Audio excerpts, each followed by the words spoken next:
Black Star Network is here. Hold no punches. I'm real revolutionary right now. Support this man, Black Media. He makes sure that our stories are told.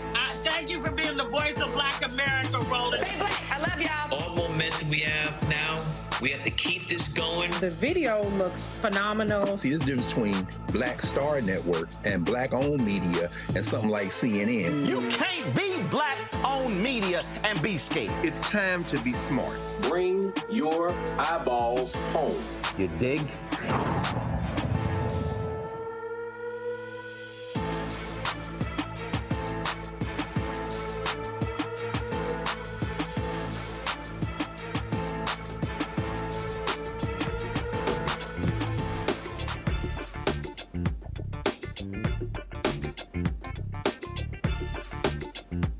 It's Tuesday, January 23rd, 2024, and I'm Candace Kelly. I'm sitting in for Roland tonight. Here is what's coming up on Roland Martin Unfiltered, streaming live on the Black Star Network. It's officially election season as primaries are underway. Do you know why we have the primary process? The National Political Director of People for the American Way will be here to explain if primaries really matter and will even predict who the next president will be. Meanwhile, Alabama is on track to use an untested execution method. Don Siegelman, former Alabama governor, will be here to explain how the state's death penalty laws are rooted in racism from the Jim Crow era. And former Maryland prosecutor Marilyn Mosby is on trial again. Bernice King remembers her brother Dexter today. And in our Marketplace segment, we'll talk to the founder of the Black Travel Box. It has all of your hair and skin needs while you travel. It's time to bring in the funk on Roland Martin Unfiltered, streaming live on the Black Star Network. Let's go. He's got it. Whatever the miss, he's on it.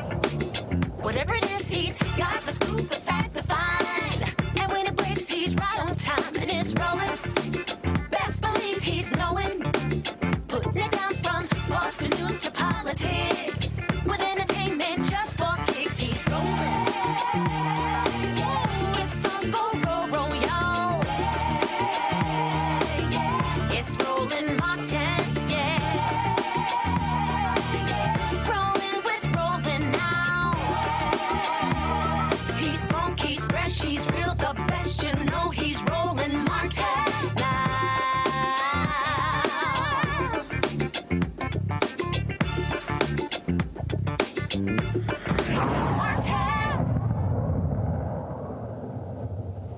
All right, so here's the deal, folks. We know that Trump has been successful in sweeping the Iowa caucuses, dominating the polls, destroying his rivals. Yes, Trump is winning, but does that actually mean he is going to beat Biden? In fact, what exactly do the primaries do? What do they exactly predict? Well, I'm joined by Marcus Batchelor. He is the National Political Director of People for the American Way. He's joining me from D.C. to explain exactly how the primaries work, what they predict, and do they really matter? Thank you so much for being with us today. Absolutely. Thanks for having me. And yeah, you know, here's something that people, they see this process all the time, but they're not exactly sure what's going on. They know the winner, but really when we talk about these caucuses, why do we go to these states that are really primarily white? They're not representative of the demographics in the country, but we really do look at them to kick off the election season. Yeah, I mean, it comes from a very old tradition that I think, rightfully so, the Democratic Party has had very tough conversations over the last few years about these early contests, about what they mean to the nation, about what they mean to the future of every presidential contest. And President Biden is I think moving in that direction. The Democratic Party is moving in that direction by starting in earnest their first in the nation contest in South Carolina. But these early contests, no matter where they are in the nation, do give us a window into how presidential campaigns organize, their organizational strength, their ability to get a message across to an electorate. The unfortunate part, as you pointed out, is that these electorates are oftentimes whiter. than the broader electorate, especially in the Democratic Party. And so what you see is a misalignment of the message in these early states that sometimes makes it difficult for candidates to pivot when they get closer to the general election. We saw that with Nikki Haley in her comments about race. And so we'll continue, I think, to see those conversations begin to shift about what it really means to have these early contests and who should be voting in these early contests. And what you mentioned is very significant because you really have to preach to the choir that you're singing to, and you're preaching to the caucuses at that time. So we're going to hear them, as you said, these candidates pivot depending upon who is in the audience. Now, when we look at these primaries, they are slightly different, right? I mean, it's not a voting process. You actually have to stand and present yourself physically in kind of more of a meeting forum. What exactly happened, for example, in the Iowa caucus, and what's going on tonight in New Hampshire? Yeah, so you're right. The Iowa caucuses is not like a typical primary. You don't, go and fill out a ballot and submit it and go home. It really is in all of these precincts around the state, like a town hall meeting. You come and you talk with your neighbors about the candidate that you think best suits your interests, and then you try to convince all of your neighbors to move in your direction before the final tally comes together. In New Hampshire, it's closer to a traditional process. Voters have come in throughout the day, selecting their candidates. It's important to note that President Biden, because he is committed to having South Carolina be the first contest with delegates awarded, South Carolina won't be on the ballot in New Hampshire, but has asked Democrats to write his name in. What we'll see is a continuation of that more traditional process where voters show up on the day, cast their ballot, hopefully get to vote early in some of these later states, and make their selection more clear. And you mentioned South Carolina and Biden, and that was actually a recent shift in terms of South Carolina being the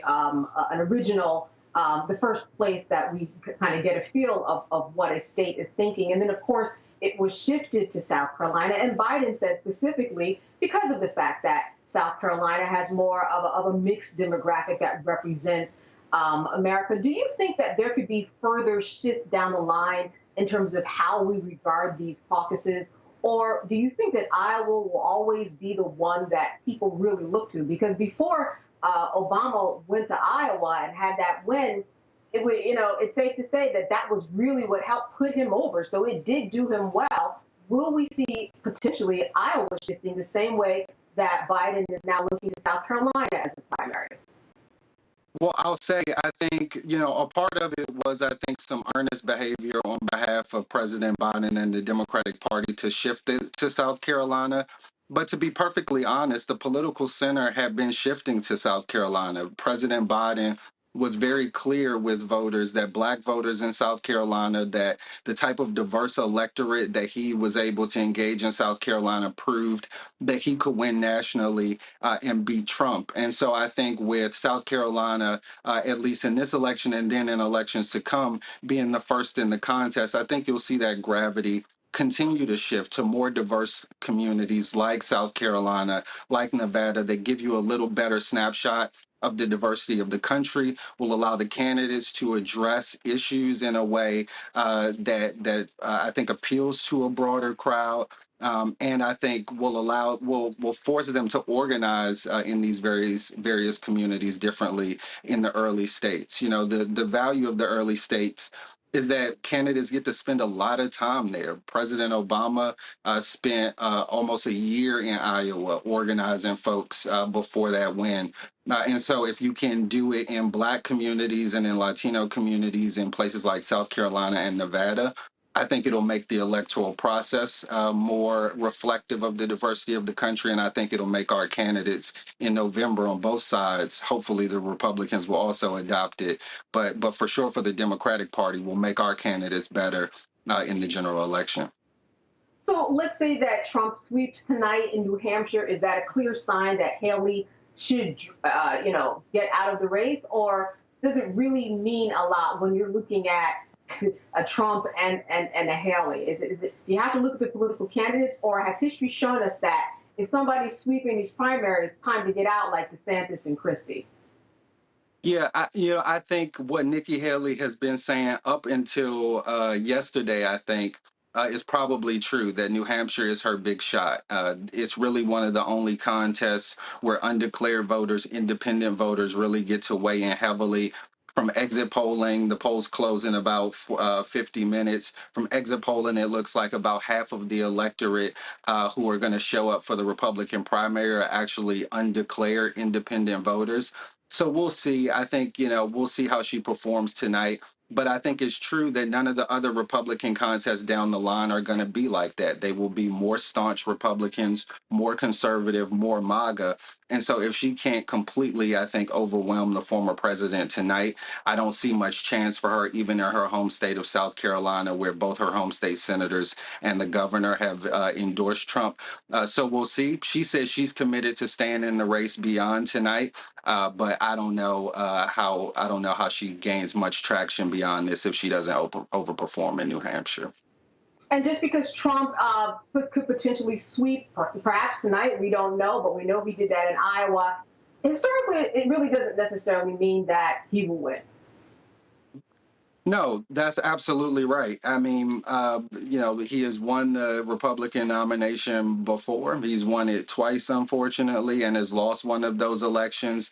If you look at even exit polling that came out of places like Iowa, where he won big, the largest majority that any Republican had won in the Iowa caucus, I think in the history of the caucuses, what you'll see is that a large chunk of that, even Republican electorate that voted for him, says that if, for instance, he is convicted of a felony between now and the election, they will not vote for him. So there are a lot of X factors with Trump in terms of retaining support down the line. So it's one thing to kind of get the most staunch, most fervent Republicans in the primary contest, but if you can't translate that into support for independents and moderate voters in November, I don't think you win the contest. And so I think there's a lot to be seen, but for sure, I don't think these early contests give any indication about what the race in November is going to look like, other than who might. Right. Now, before I bring in my panel, what do you make of the fact that Trump really is just really bringing it to his party that he is a winner in this and that a lot of people do support him? Or is this just an Iowa thing?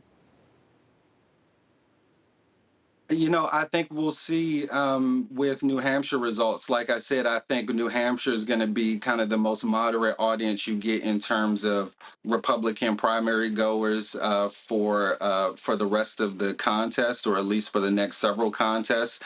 And so if we see, I think, a large rejection, or at least a sizable chunk of the electorate, of the Republican electorate shift from Trump, it might show some signs, but that doesn't seem to be the case. Even in New Hampshire, where Nikki Haley is polling, at least in some polls, close to Trump, you'll see that Republican voters, not independent voters, but Republican voters, over 70% of those voters are Trump voters. So I think he's very safe and secure in terms of securing the most fervent support in the primary. I just think it's going to be our job, and it's going to be President Biden's job in the months to come to show the distinction, to show the stakes come November to both the Democratic base, but also to independent voters. All right, well, I'm going to bring my panel in on the other side of this break, but stay with us. We're going to be talking more about the primaries. What do they really mean? And do they really predict anything? You're watching Roland Martin Unfiltered, and we'll be back after a break. A new year for a new you. Curl Prep Natural Hair Solutions at curlprep.com is an amazing organic line for curls, locks, braids, twists, and even those wigs and extensions. Women, men, and children are loving this line. Look at this video and you be the judge. People line up to see this product in action at hair shows, and when they take a seat and try it, they don't believe it's their hair. Buy the products at curlprep.com. It works on all hair types. Use code ROLAND, that's ROLAND, lowercase letters, to get a 15% discount. Parents, remove the ouch. You will love this system because you can comb the product through your child's hair with your fingers. Seasoned saints are loving the product. It's all at curlprep.com. Use code ROLAND, lowercase letters, to get a 15% discount. You won't believe it's your hair. Give me that bass, give me that beat. Hit on your tongue, I can feel an explosion. I'll take another.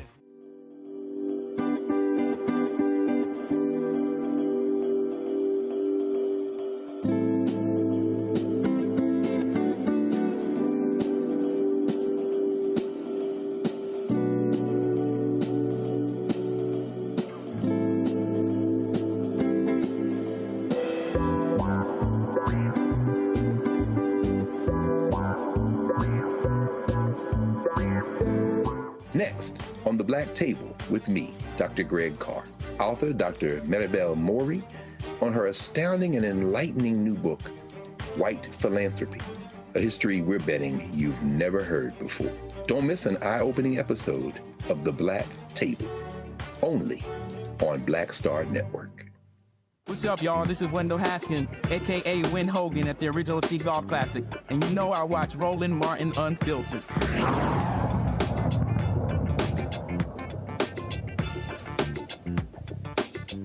All right, we are back talking about primaries, caucuses. What do they actually mean in the long term, and do they really predict anything? I'm going to bring in my panel right now. I'm joined by Dr. Mustafa Santiago Ali. He's the former senior advisor for environmental justice with the EPA. He's coming to us from Washington, D.C. Also, Randy Bryant, a DEI disruptor, also out of Washington, D.C., and Derek L. Jackson of the 6th Legislative District in Atlanta, Georgia, a Georgia State representative. Good to see all of you and talk about this issue that I know certainly has a lot of people perplexed.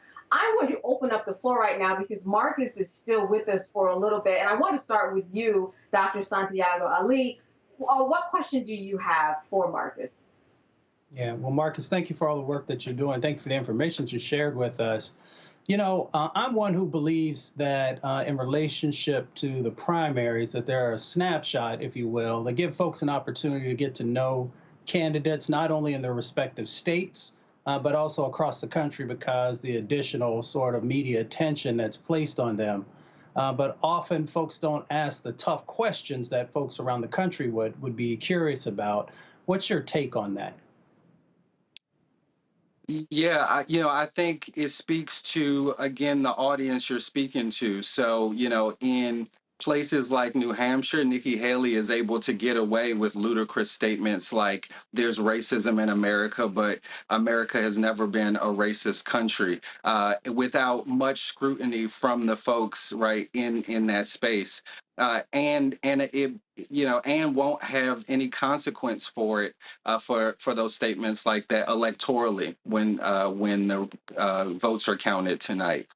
In a state where there are larger Black and brown populations, where there are more progressive populations, she just wouldn't be able to get away with that. And so the shift to contests like South Carolina, I think, is setting up, again, the Democratic Party long term for having contests that are richer and more reflective of the diversity of the country. But the Republican Party is going out of its way to, I think, stay in this silo and really narrow the conversation when it comes to their early contests. They refuse to shift to South Carolina, the first contest. I think Michigan is having 2 separate primary dates for some odd reason, just because of the calendar faux pas, the calendar feud between them and the Democrats. So we've got a lot of work to do on the Republican side, but I feel good about where the Democrats are shifting the conversation, and hopefully we'll see that in future contests. Randy, question for Marcus.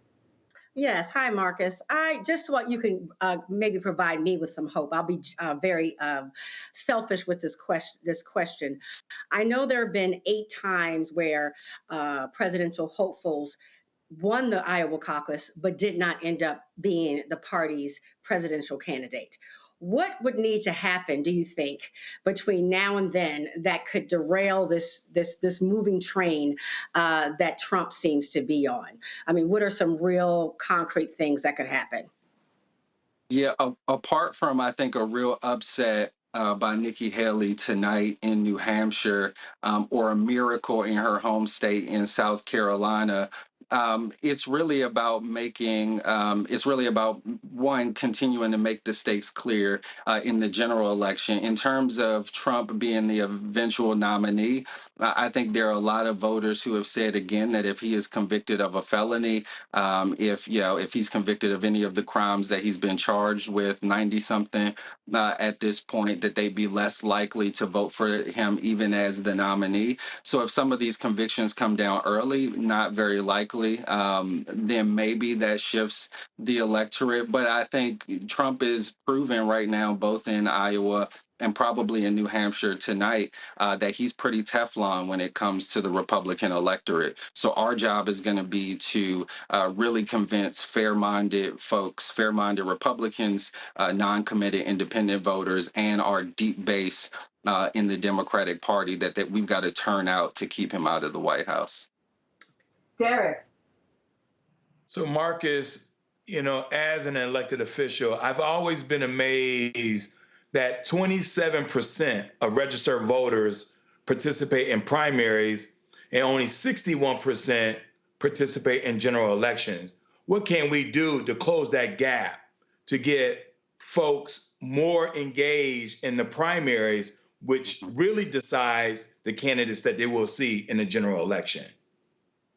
Yeah, for sure. I think it's about both at the state and local level. It's about opening up our party to young people, to people who want to be engaged, and really making sure that primaries aren't a foregone conclusion, that primaries are competitive, that they really reveal the best of the ideas when it comes to our party, and that people have something to vote for when they come to a primary contest. When it comes to the general election, I think trend-wise, we are seeing an increase in political participation generally among the electorate across demographics. And I think the stakes of every election recently have made that participation shoot up and made really the stakes of not participating very clear.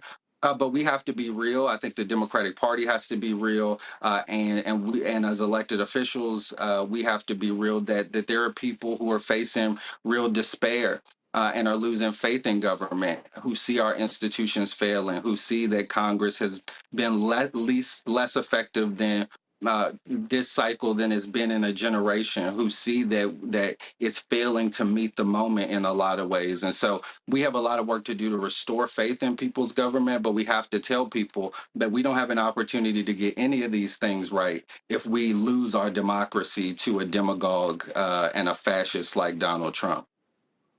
Before I let you go, Marcus, one question, and that is, in this big puzzle, Super Tuesday, how would you explain to people how Super Tuesday fits into all of this and how that shifts or doesn't shift some of the dynamics in the election process? Yeah, so Super Tuesday is just an avalanche of contests. There are several states that vote on the same day, and because of the volume of contests and because of the delegates at stake that day, Super Tuesday is about the time in the calendar where if the nominee hasn't been chosen yet, you get a pretty good idea. Obviously, on the Democratic side, we are chugging full steam ahead to renominate President Biden and Vice President Harris. On the Republican side, I think that this contest, South Carolina, probably a couple contests before Super Tuesday will show us that Donald Trump is the nominee. But I think by that point, it'll be very clear again, unless something that we can't predict right now happens between now and then, including maybe a Haley upset in about 30 minutes in New Hampshire. That's right. We're in the countdown right now. Marcus, I want to thank you so much for being with us today. Breaking all of this down, Marcus Batchel, the National Political Director of People for the American Way. Good to see you. Good seeing y'all. Thanks so much. Absolutely.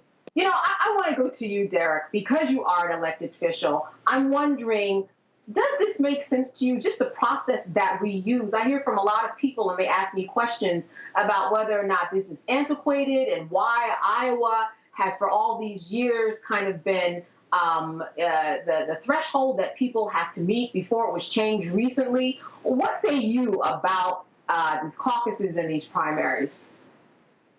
One of the things, Candace, and I appreciate the question, being part of this machinery, it doesn't make sense. I would think that we need to standardize the process across all these United States. So that way, regardless if you're in New York, New Hampshire, or Maine, you have exactly the same process. Unfortunately, we sort of take a laissez-faire approach and allow for each state to decide how they caucus, how their voting process, and that creates some confusion. Because if you notice, a lot of our society continues to move from city to city, state to state. And when you have been voting as long as we have on this panel, I'm born and raised in New York. I now reside in Georgia. I'm a legislator in Georgia. And the laws on how the process is in Georgia is stark difference in New York, and it should not be. And the young generation today is asking that same question. Why do we have to vote on Tuesday? Why can't we make a national holiday on a Saturday? Or why not make it more accessible for us to vote? And so when you have these kind of questions, Candace, your electorate saying you guys are playing games, you don't want us to vote, you make it harder for Black and brown and bronze people to vote. And so it's a little bit disheartening, not because the system is not working, it just is confusing. And so just like anything else, we should be able to standardize the process so that way all 300 million citizens can vote regardless if they're in California or in Iowa or North Dakota. It does seem like it would make sense that there would be something standardized. Randy, there was a study that I was reading that said if you really wanted to go somewhere that represents, the various demographics in this country, you're going to go to Illinois, and then you're going to go to New Jersey in terms of going to that state first to indicate who is going to be the winner, voted by someone who represents the majority of this country. But that is not what is happening. When you think about these caucuses, do you really give them any weight, or are you more of a wait and see process? I certainly must pay attention to them because they can be predictive in some ways, but I believe that we have to be honest that more and more this process is not designed to be inclusive. It is not representative of America as it stands today. And to be very candid, I think that it's done purposefully. I believe that creating a level of confusion, making it where it is different from state to state of who can participate, if you have to just claim your party before you participate and things like that. I think it's done purposefully to make people say, well, you know what, I don't even understand the process, so I'm not going to participate in the process. And we know that if everyone felt as if they were welcomed into the process, then we would have different results. So, I do pay attention because I can't help but to, but I do believe that it is becoming more and more foreign. I don't believe it's any more serving us. It's serving us less than it even did in the past.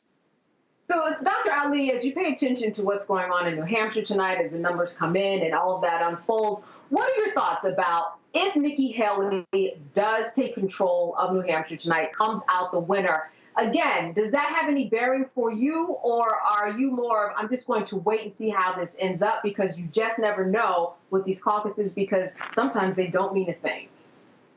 Yeah, I think it's more the latter. The caucuses give people an opportunity to participate in their respective states. But the reality is I don't think that these early caucuses actually give a true snapshot of what's going to actually happen.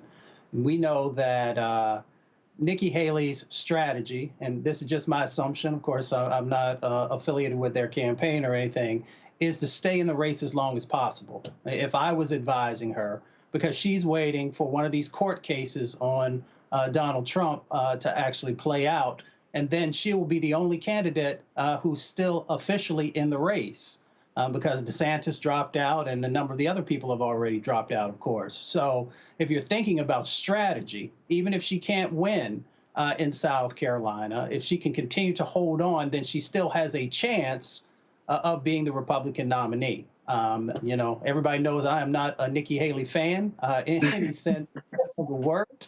But we should actually critically think about what's playing out in front of us. And, you know, if you are the last person standing, then you have a good chance of being the nominee. Now, that does not mean that Donald Trump will not fight back and, you know, try and find a way to maneuver his way around whatever the sets of rules that Republicans may have in place. So, Representative Jackson, tell me, you are making you the advisor for Nikki Haley. What are you telling her tonight? I don't think she was my advice. But listen. Well, let's say you're in her side. I mean, are you telling her, listen, we can do this? Or even if you are working for her in her camp, are your eyes opened up at this point that it's not going to happen? You know, I would tell her three things. First off, paint the picture of your opponent, right? Tell everyone every time you get the opportunity that your opponent has 91 felonies. No one in the history of the United States ever had 91 felonies, 4 indictments within 4 months, 2 impeachments within 4 years. And then the second question after that, Nikki Haley should say, if you own a business and you had 2 potential employees, one having 91 felonies, would you hire that person? And 10 out of 10 would say no. The third point, Candace, I would tell Nikki Haley is this. As Doc alluded to it, continue to tell your donors to stay in the fight, because we also know there's another dimension to this. It's one thing to go from state to state and caucus and try to woo voters to vote for you, but it's something else to have the dollars to sustain your campaign. And that's what this is all about too. We cannot forget that other dimension in all political campaigns. Do you have enough dollars to be able to do what Doc said, to be able to stay in this race long enough to where one of these court cases will find your opponent guilty and you're the last person standing? You got to be able to convince your donors to be able to stay in this race for the long run. All right, Representative Jackson, giving us a lot to think about as we go to the break. All right, stay with us. You are watching Roland Martin Unfiltered, and we will see you on the other side. We just have one of the oldest cultures that's desperately needed for mutual salvation. That's the consciousness. We have the keys in our roots to save mankind. We get to see the condition of other countries, other oceans, other cultures. And if we believe in God, a lot of us do, He's telling us if you don't get rid of that stuff that makes somebody superior or inferior and work together for the mutual salvation, everybody's gone.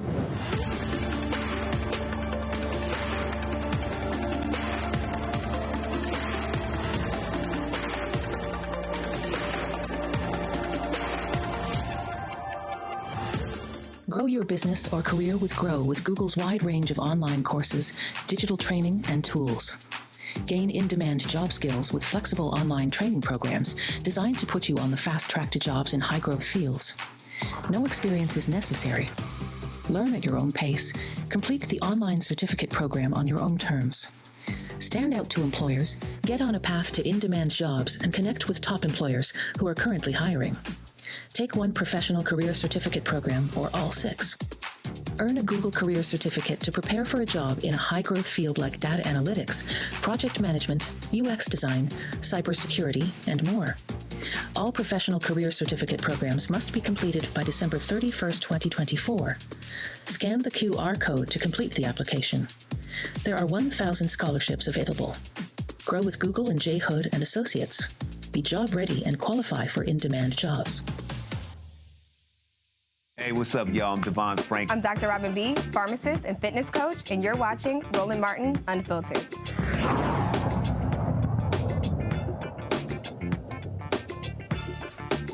This Thursday, the state of Alabama will use an untested method for execution, nitrogen execution. A gas mask will replace breathable air with nitrogen, depriving the inmate of oxygen. This will be the nation's first execution attempt with this method. Alabama's death penalty laws and how they are applied are rooted in racism. And currently there are 165 people on Alabama's death row, 115 of those who were sentenced to death by non-unanimous juries. In 2020, the Supreme Court determined that non-unanimous jury verdicts that originated during the Jim Crow era in 1870 were unconstitutional. After 2020, all states except Alabama abandoned this racist practice. However, 115 people, 54 of whom are Black, were sentenced to death by this old Jim Crow law. Joining me now from Birmingham is former Alabama Governor Don Siegelman to talk about this new way of killing people. Thank you so much for being with us today. Oh, thank you. Yeah, I would update what you just said by just saying that Alabama death penalty laws are both illegal, unconstitutional, and are based on race. The one example you pointed to is we're living in 2024, and we're executing people by laws that were created during the Jim Crow era in Alabama. No other state does this, but we have, as you mentioned, 115 people on death row due to non-unanimous juries. You know, before the Civil War, white folks were perfectly happy having unanimous juries as long as all the jurors were white. But once slaves were freed and they became free men and women and could serve on juries, white folks suddenly decided, well, we can't have unanimous juries because one Black juror could prevent us from executing a Black person. So the Supreme Court, this is Donald Trump's Supreme Court in 2020, said that non-unanimous juries for death sentences are unconstitutional. Every other state except Alabama abandoned the practice of allowing juries to make recommendations of death if they were not unanimous. But Alabama still goes by non-unanimous juries. The second thing Alabama has is we have 31 people on Alabama's death row based on judicial overrides. The Supreme Court in 2016 said that judicial overrides were unconstitutional. Even Alabama outlawed judicial overrides in 2017. Yet we still have 31 people on death row. 61% are Black. 61% of those 31 people on Alabama's death row sentenced by judicial overrides are African American, are Black citizens. The Equal Justice Amendment did a study. Equal Justice Initiative did a study showing that in one election year, 7% of judicial overrides accounted for 7%. In the next year, when Alabama judges ran for election and needed votes, needed to look tough on crime, judicial overrides rose to 30%. And we are still executing people by this method, which is obviously racially biased and racially applied. The man that's up for execution on Thursday is not Black, is white, but his jury recommended life without parole on a vote of 11-1, and the judge overruled the 11 jurors and sentenced him to death. And as you said, this happened in terms of the numbers of judicial overrides that happened. It happened for political reasons, too, as well as race reasons. When we talk about a nitrogen execution, can you explain what exactly that means? Because this man who is going to be executed on Thursday, he has already been in the chair. They couldn't find a vein. Things went ridiculously wrong. And now here he is again. And officials of the state are saying, this is safe. We're going to see it through. What do you say to that? Well, I think this is it's not only illegal in Alabama. It's not only unconstitutional, but it's also clearly immoral. How can you put to death someone whose jury recommended life on a vote of 11-1? If you cannot see the moral implication in that, then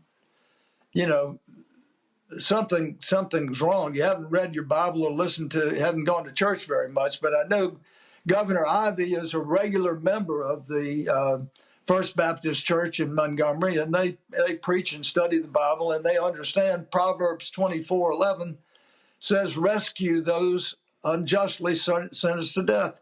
This man has clearly been sentenced unjustly. And you ask about nitrogen hypoxia. It is simply suffocation. It's like someone described it as drowning in your own vomit. So, this is, I would ask everyone within the earshot of my voice to call the governor's office and ask or demand that this execution be postponed and give the legislature a chance to address these issues. The governor's number is easy to remember. It's 334-242-7100. This execution should not go forward for many reasons. And Alabama legislature needs an opportunity to fix our racially biased death penalty laws.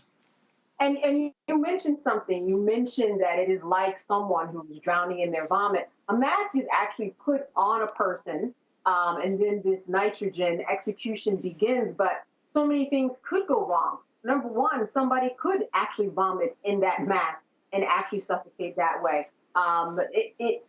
If somebody is saying a prayer, towards the end of their life, it might move the mask in a way where it's not exactly on and it's not, completing the process that it's supposed to, because the mask is kind of changing a little bit, and it is so strong that even if you are in the room, right, maybe if a clergyman who's often in a room with the person who's being executed, they have to sign off because this nitrogen is so strong that it could affect the person or parties in the room. It is serious business when you have this nitrogen, and as you said, it sets a precedent. Well, there's a reason that no other country, I started to say civilized country, but that's an oxymoron. If no other country in the world has ever tried nitrogen hypoxia as a method of death. But Alabama, this is not the first time we've experimented with humans. We conducted the Tuskegee syphilis experiment where we duped African-American men into believing that they were being treated for their disease, but actually they just wanted to see the long-term impact of the disease. And then there was Dr. Sims, who's noted for being a great gynecologist, but he experimented on black slave women to develop his methods of surgery, and without anesthesia, even after anesthesia became known and could be used. So, we have had other leaders ignore the moral prerogative, ignore the moral imperative. George Wallace raised the Confederate flag over the state capitol, and 5 months later, the Ku Klux Klan bombed the 16th Street Baptist Church.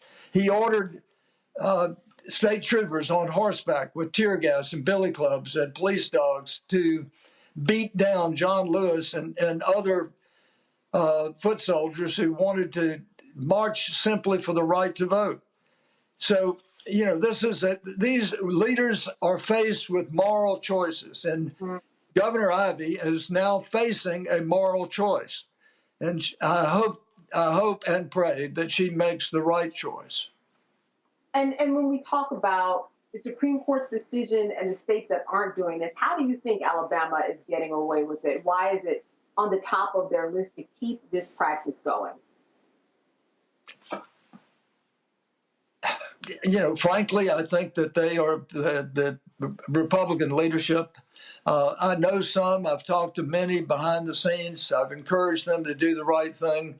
Many of them understand the moral imperative, but are afraid to, as one leader in the state house put it, why should I stick my hand into a buzzsaw? They understand that this is wrong, but they're reluctant to step forward and do what is morally right. All right. Well, thank you so much for that information. Really, this is an experiment that we will all be watching, and thank you for contextualizing all this information. From Birmingham, Alabama, former Alabama Governor Don Siegelman, good to see you. Thank you so much. And call the governor's office and tell her to stop this execution. All right. Thanks for the word. We will be back after this break. More with Roland Martin Unfiltered and my panel, and of course some other great guests when we come back. On a next, A Balanced Life with me, Dr. Jackie, we're going to be talking about common sense. We think that people have it, know how to use it, but it is something that people often have to learn. The truth is, most of us are not born with it, and we need to teach common sense, embrace it, and give it to those who need it most, our kids. So I always tell teachers to listen out to what conversations the students are having about what they're getting from social media, and then let's get ahead of it and have the appropriate conversations with them. On a next, A Balanced Life with me, Dr. Jackie, here at Black Star Network.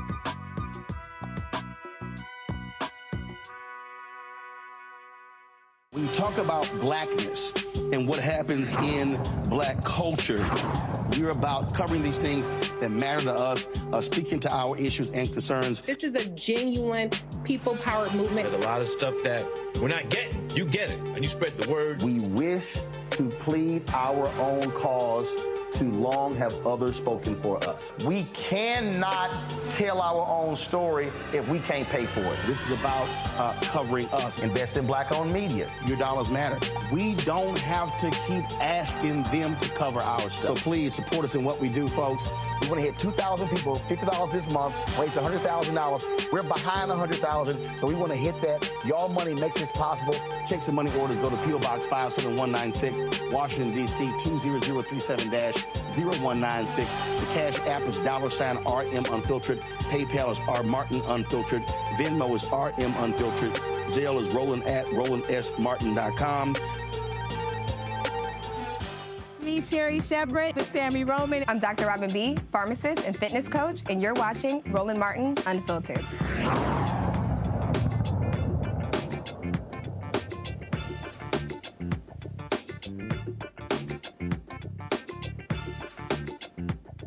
So I want to talk to the panel about the death penalty and the precedent that this could potentially set if it is not stopped. I want to start with you, with Dr. Ali.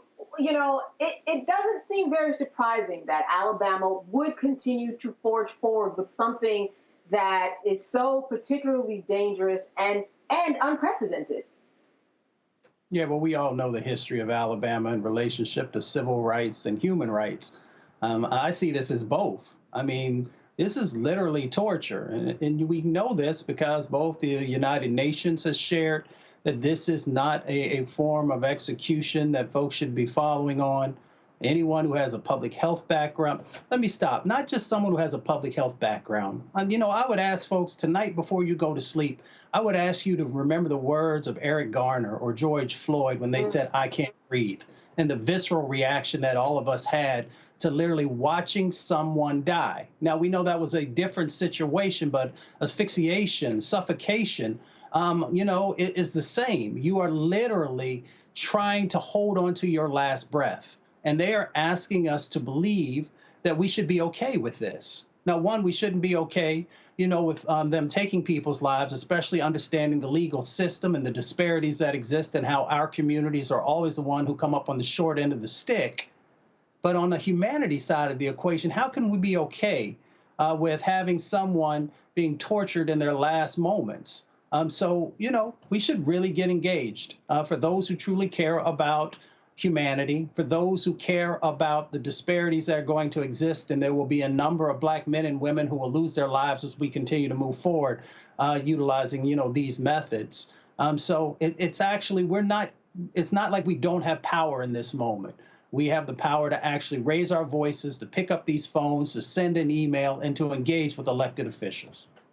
Randy, I think what's so interesting about this case in particular is that this man, as I said before, they couldn't find his vein before in order to give him a lethal injection. And so as a result of that, he had to go through therapy because he was going through PTSD because of the result of having been in the death penalty chair and having had it not go through. And it's interesting that we practice the humanitarian part of it and give him therapy and nurse him through all of this, only to set him up for something like Thursday, which is the nitrogen mask. There's nothing humanitarian about this, and no one needs to pretend as if it is. It's insulting that they would try to convince us that there's anything humanitarian about what has happened to this human. Right? At the end of the day, this is a human. But, as the great doctor just said, there's a long history of Alabama ensuring that we know that Black lives do not matter. And this would be a very different situation if we were dealing with primarily non-Black people. But Black lives have not mattered. And I say that, regretfully, as a person whose family is from Alabama, and I'm a graduate of Tuskegee University. But this is the legacy of Alabama. What is striking to me, anytime the Veterinary Association, vet medicine, says this is cruel, we will not use this on mammals because it's cruel, right? We won't use it on dogs and cats, but we will use it on primarily Black males.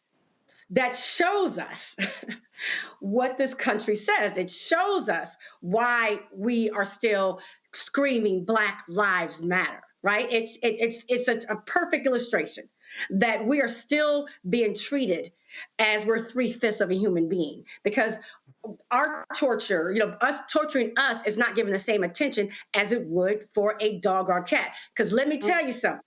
If they said that they were doing this to some dogs, I promise you, there would be outrage from all people, not just Black people, all people. They would march in the streets if I said they were out there doing this to dogs. But let it be Black people who are being killed for the most part. It's like, oh, well,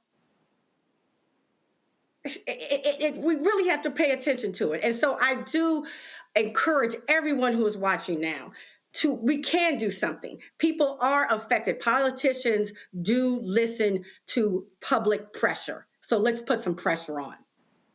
And Representative Jackson, when we talk about the pressure, who really are the exact powers that be that you put pressure on where you think it really makes a difference? Who is going to be listening to the message of the please stop this, and they can really make a change?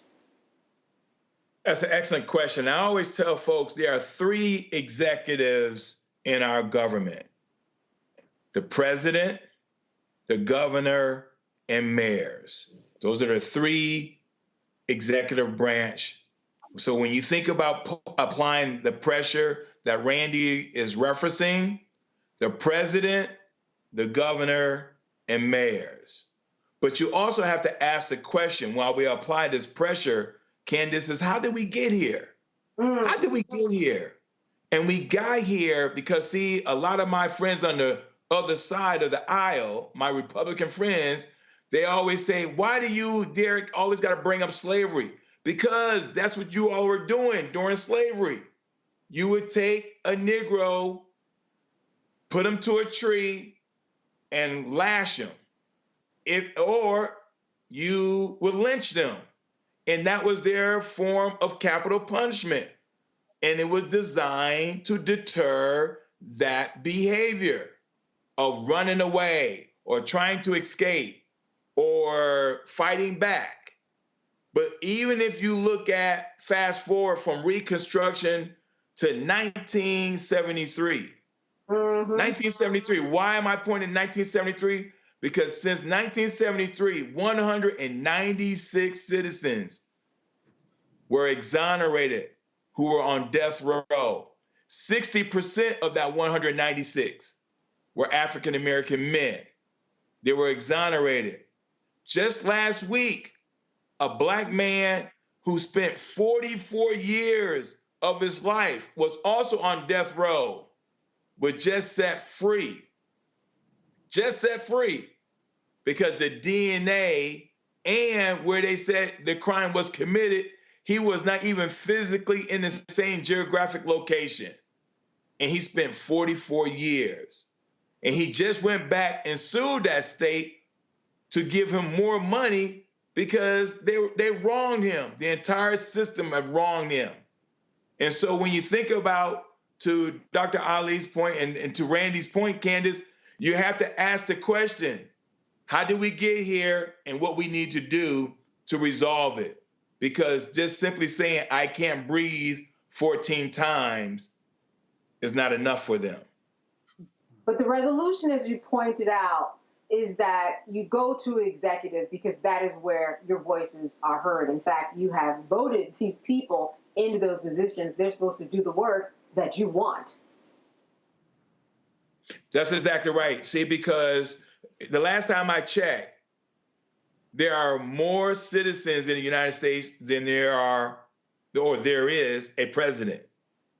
There are 50 governors. There are more citizens than 50 governors. And Lord knows we got 19,000 cities. There's more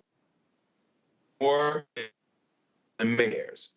And so when we mobilize and know what we want to ask for, Candace, and we want to ask and say, no more capital punishment.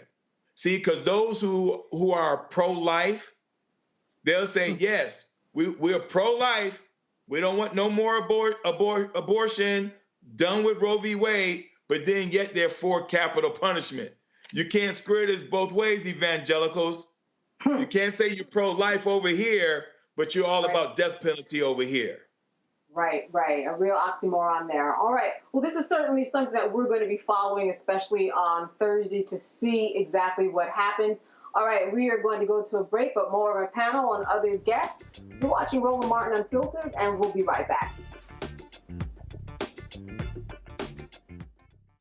On the next Get Wealthy, with me, Deborah Owens, America's Wealth Coach, nurses are the backbone of the healthcare industry, and yet only 7% of them are Black. What's the reason for that low number?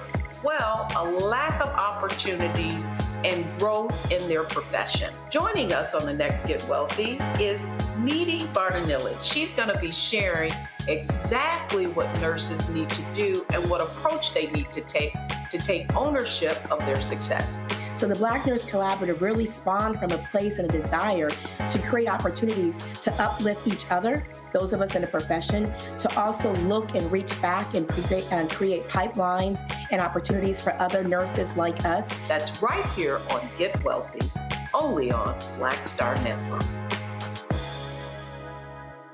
Next on The Frequency, we're talking about racism. My guest, Danica Moore, comes on to discuss her fight against racism that she and her daughter face. The thing about racism, you can't outrun it, you can't control it, you can't predict when it's going to happen to you or your seed. She's also going to give us solutions on how to handle the situation.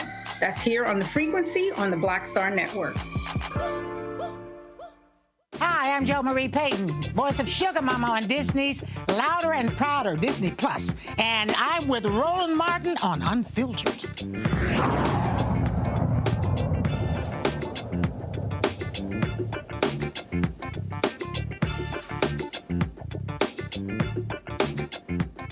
The King family held a conference as they grieved the passing of Dexter Scott King, the youngest son of Dr. Martin Luther King Jr. and Coretta Scott King. The King Center announced Monday that the 62-year-old died after a battle with prostate cancer at his home in California.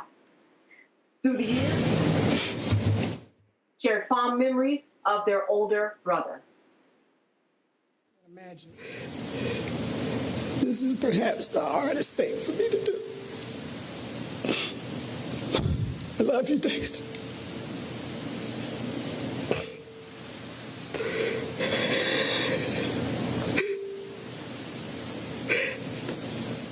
There's a lot I can say about my brother. Growing up, I remember spending time in the evening when I was probably about 9, 10, maybe 11, and both he and Martin wanted me to plait their hair, braid their hair. Back then, they braided their hair because they thought it would help continue to make it grow, and so I remember spending that kind of time with them. I played a lot. I was a tomboy growing up and played basketball with my brothers, and until I had sense, I actually played football with them in the front yard. We had a really good time growing up. But Dexter always had this knacking and interest in business. He always was very creative and innovative. And I remember Isaac, our cousin Isaac, Angela's brother, and Dexter had their first business, K&F Photography. Oh, yes, they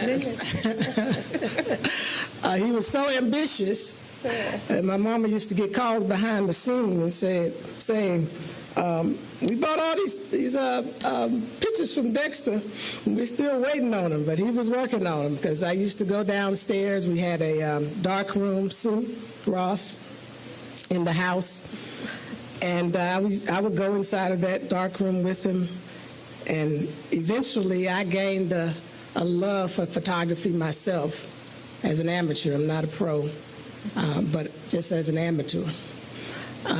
And then he started a DJ business. He used to DJ parties, and I'm trying to follow Dexter again. When I was a teenager, probably around 18, I started DJing parties myself. And a lot of people don't know Dexter actually worked for the Department of Corrections with the Atlanta Police Department. That was a rough patch because, as you know, coming from the nonviolent family, he had to carry a gun. And y'all were saying, what does that have to do with nonviolence? Well, our family was like nonviolence on steroids. And so we grew up primarily without guns in our home. I remember Mother used to always take our play guns away from us if she found them. Sometimes we were successful. But he served for a stint with the Department of Corrections as an officer there. Spent some time with, what was the name of the funeral home that handled Daddy's remains? Handley Bales funeral home. So all of this was in preparation. And their movies and stuff. Yeah, they know about the movies. They've been talking about that. He played my father in a movie, and the Rosa Parks Story. And when it came time to decide who would succeed my mother at the King Center, we went around the room. We were on a family retreat. And I think I was in law and divinity school at the time at Emory University. Yolanda was, in her acting career. Martin, I believe, at the time was on the Fulton County Commission. And so we kind of all looked at Dexter and said, it falls on you. But we knew because of his business sense that he would be the best person. And so he took the helm, we know one time, and then resigned, but then in '95 he took the helm of leadership at the King Center in the role that I now am in as the CEO. And Dexter was before his time. Even I didn't understand that. And he had a vision to build something that would bring my father to life through technology. Fast forward today, we understand that. People didn't understand it then. And so he came under vicious attack through the media, self-proclaimed scholars and others who didn't understand because they were focused on, in their mind, they felt his intent was for profit. But Dexter had a prophetic intent. He saw into the future. And had that not been disrupted, we would have had something in this nation that could have been very potent and powerful for where we are today. True. And so that attack may have slowed things down, but I'm standing here today to say that I'm going to make sure that the vision that Dexter Scott King had will come to pass. Yes. We're going to bring all that to be through the King Center and the work of the King Center, because our world needs it like never before. Some really lovely memories, talking about braiding her brother's hair, having him starting a photography business and a DJ like any other child that you might know of, but he was in fact, the son of icons. I think Dr. Ali, what's interesting about this, besides just hearing about the fact that he led a childhood that seemed to mirror a lot of what we went through, is that he really had to go through the process of preserving his parents' intellectual property and looking at the business side of things and understanding that business actually just means business. He had to do what he had to do. It wasn't just for the money. That's what you do when you have an estate like that. Yeah, we were blessed to have Dexter King with us as long as we did. Of course, we wish that we had him longer. I've been blessed to actually do some things with the King Center and to actually watch them understand how incredibly important it is to protect our images, our words, and our legacy, which we often don't do enough in our communities, that they were able to begin that journey to make sure both that their mother and father were protected in that way, and making sure that there was real intentionality in honoring all that they have done in the past, but also moving that toward the future. I think one of the other unfortunate gifts that Dexter is leaving us is the same lesson that thankfully Lloyd Austin is still with us about how significant prostate cancer is in the Black community. We die at twice the rate of white men from prostate cancer. So we are all going to remember him. We're going to continue to hold him up and to love him, but let's also utilize this moment to make sure that Black brothers are actually going out and getting tested, making sure that health care is in place. Sometimes folks feel, well, I don't have health care. I'm uninsured or underinsured, so I'm just going to continue to put it off. So let's honor the life of Dexter King by making sure that we are protecting the lives that are still here. Randy, what struck you about this video of these sweet moments that his sister talked about with him growing up? Very sweet moments.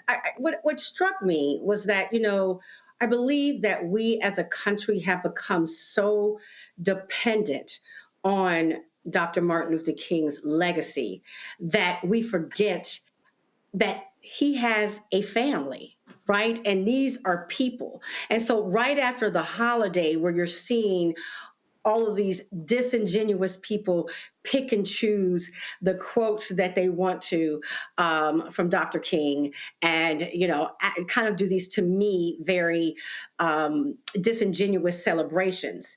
It really, to me, brought it back that these are people. These are people who are still striving to make things better for our country, so that we are living up to who we said that we are and who we want to be. And so I think it was a reminder, because I believe that they are used almost as pawns. I believe that people have forgotten their humanity. And so that's what struck me, is like she brought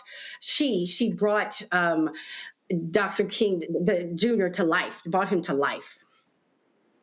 Representative Jackson, I'm sure that being in Atlanta, it must have hit you and others around you in a very different way, being where so much of it began. What are you hearing from people? You know, Candace, today, our chairman, Representative Carl Gilliard of the Georgia Legislative Black Caucus, we paid a tribute to Dexter today at the Capitol. And we did that for several reasons, but let me just give you three.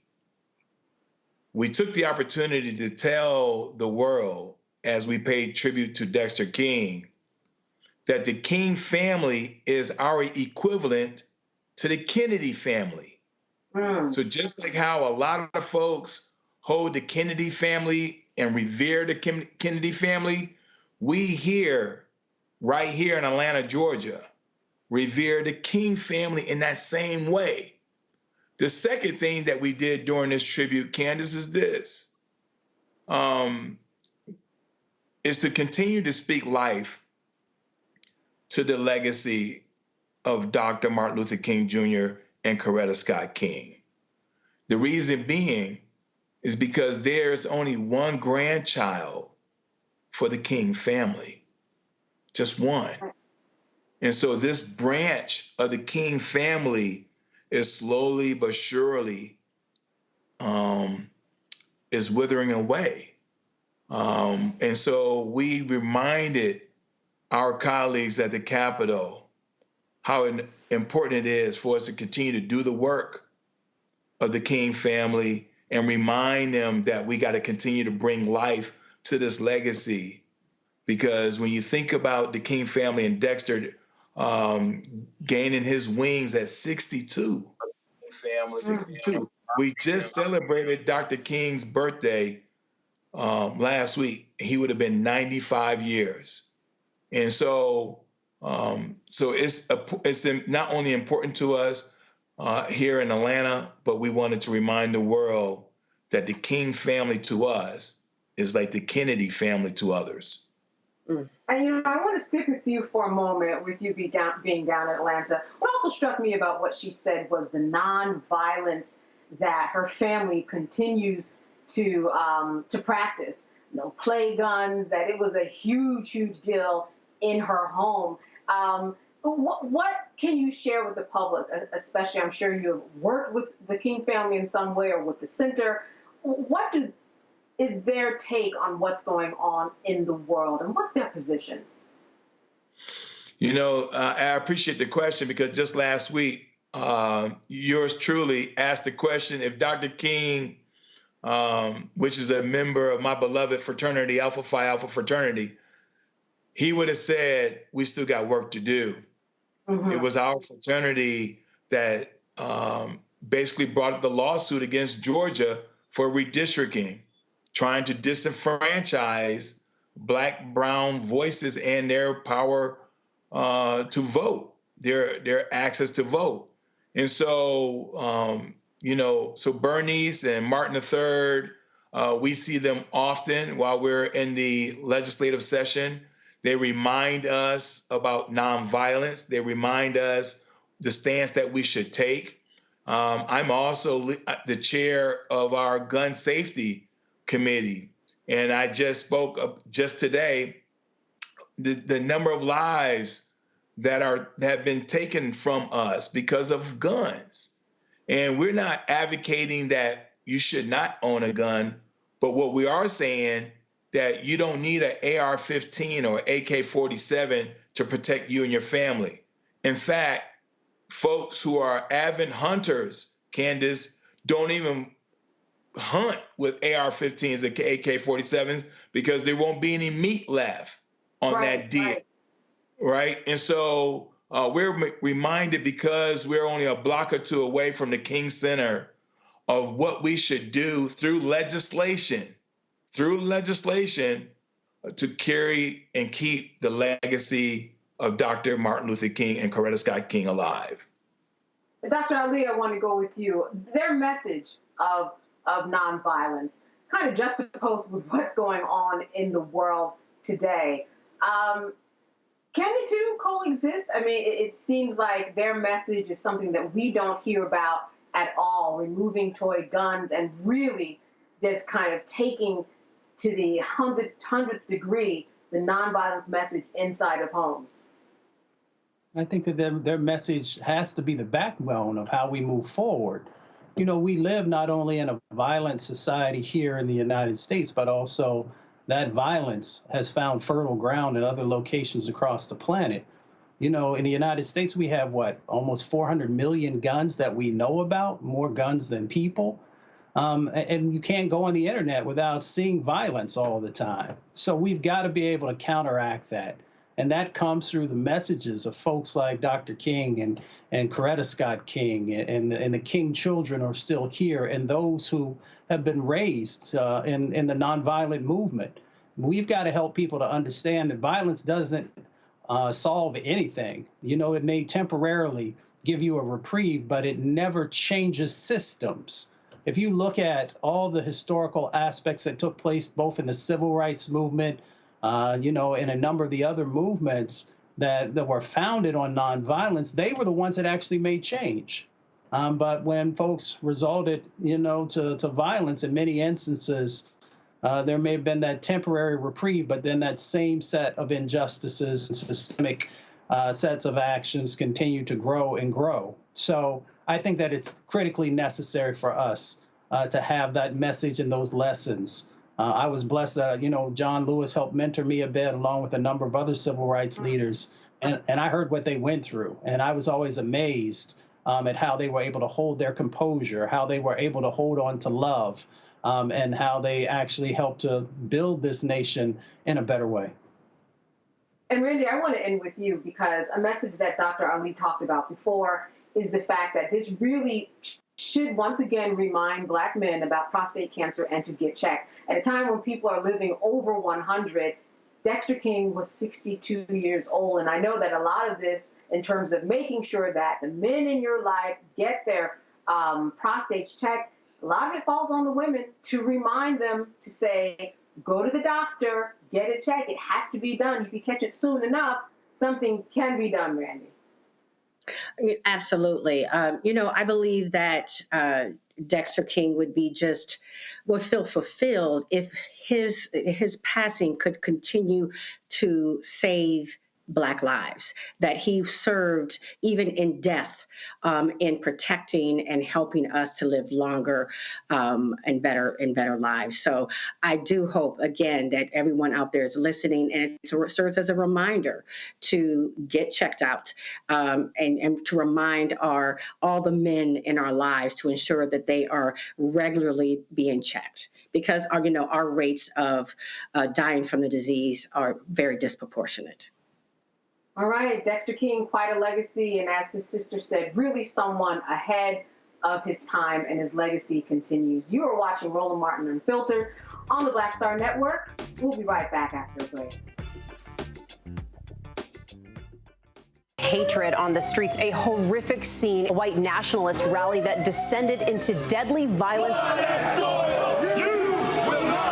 White people are losing their damn minds.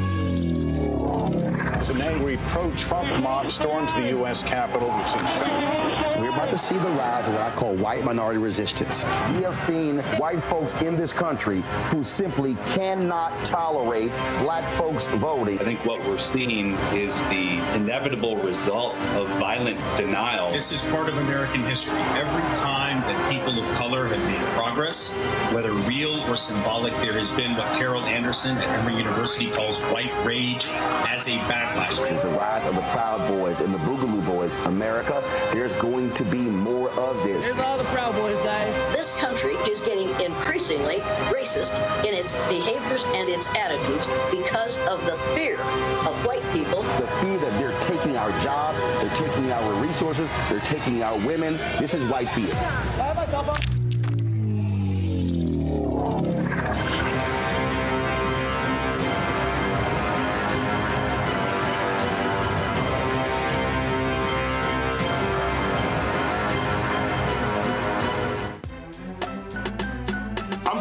Muhammad, live from LA.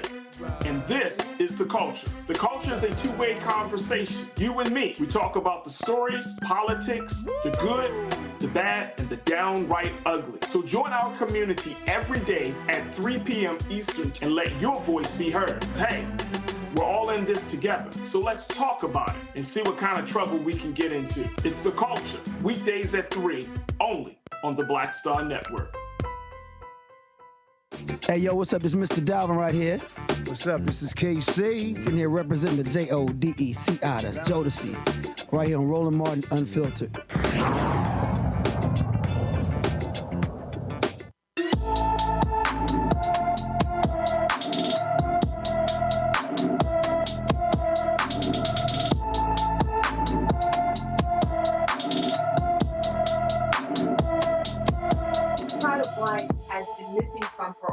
Florida home since December 19th, 2023.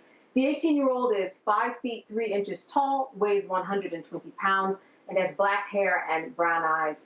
Anyone with information about Tyler Bryant is urged to call the Orlando, Florida Police Department at 407-246-2470. All right, in Baltimore's former top prosecutor, Marilyn Mosby, is on trial again. Mosby, she's back in federal court facing fraud charges related to mortgage documents for 2 vacation properties in Florida. Federal prosecutors claim Mosby provided false statements to 2 separate mortgage lending companies as she moved to secure funds to purchase homes in Kissimmee and Longboat. Mosby maintains that she did nothing wrong. In November, she was convicted of 2 counts of perjury after she was charged with lying about her finances to withdraw $90,000 from her city retirement accounts to buy the 2 Florida homes. Meanwhile, in Texas, a Texas school district superintendent is defending the continued suspension of a black student for his hairstyle. Superintendent Greg Poole took out a full-page ad in the Houston Chronicle saying being an American requires conformity with the positive benefit of unity, referencing strict codes at military academies. Darryl George has been suspended repeatedly by the Barbers Hill Independent School District for his lock hairstyle. The teen's family filed a federal civil rights lawsuit saying that the punishment violates the Crown Act, which became law in Texas in September. The law is intended to prohibit race-based hair discrimination. Now, in Poole's letter, he explains that the district's policy doesn't prohibit wearing locks or braids, but it limits hairstyles for males, banning anything that would allow their hair to extend below the top of a t-shirt collar, below the eyebrows, or to the earlobes when let down. Now, the George family has filed a lawsuit against Governor Greg Abbott and State Attorney General Ken Paxton in Texas Southern District Court, arguing that they failed to enforce the law outlawing hairstyle discrimination. And finally, the family of Georgia deacon John Holman says his civil rights were violated when he died in August. Holman's family has filed a lawsuit against the city of Atlanta, the Atlanta Police Chief Darren Shearbaum, and former APD officer Karen Kimbrough. Johnny Holman died after Kimbrough tased the 62-year-old following a verbal dispute over a traffic citation on August 10th of 2023. In the 63-page complaint filed this week, the attorneys for the Holman family claim Kimbrough used excessive force and that Atlanta Police Chief Darren Shearbaum and the city of Atlanta have widespread patterns and practices of excessive force. All right, I want to go to my panel now, and I really want to talk about Maryland. I want to talk about this former top prosecutor in Baltimore. I want to start with you, Representative Jackson. What do you make of Mosby and her trial? Some people have called it just a witch hunt. She is saying, look, I was really an inexperienced realtor. That's what the opening statement said in her defense. But other people are saying, no, you are smart enough to know better. You took this money. You've already been convicted of perjury. And now we have to deal with these homes that you got illegally. You know, Candace, I'll be the first to admit never to rush to judgment I mean, we got a situation right here in Georgia with that's prosecuting Trump. And, when you get these allegations like this, immediately, the narrative, especially if they're African-American, the narrative is immediately, oh, you're guilty. You should know better, right? But again, not to pivot, I'm looking at a 77, 78-year-old man where the judge continued to tell him, stop attacking an 80-year-old woman, and you're going to be thrown out of court. But yet he gets a pass, right? I mean, we're making all concessions for him, but yet when we have a prosecutor, that they say should know better, you should know the law, but yet we don't apply the same pressure to an individual that occupied the Oval Office, the highest office in the land. And so I try to look at things apples to apples, Candace, to answer your question. I would finish my remarks the way I started. I won't rush to judgment. She doesn't have 91 felonies, 4 indictments, and 2 impeachments, right? We cannot have a false equivalency here and say, what's good for the goose is not good for the gander. So I would just say, let this play out. I will pray that her case reveals that she is innocent until proven guilty. She is, we should give her due process like everyone else. But when you have these kind of high profile cases, the narrative is just different when you're dealing with African Americans. So go through the process, the due process, you said, as will be carried out in court after this trial might even wrap up by the end of the week. Randy, when you look at this trial, we're not only talking about her, we're talking about her husband. Divorce papers all involved here. She is saying that she thought her husband was going to take care of the taxes that amounted in tens of thousands. A lot is being put on the husband. These prosecutors are saying, listen, don't worry about the husband.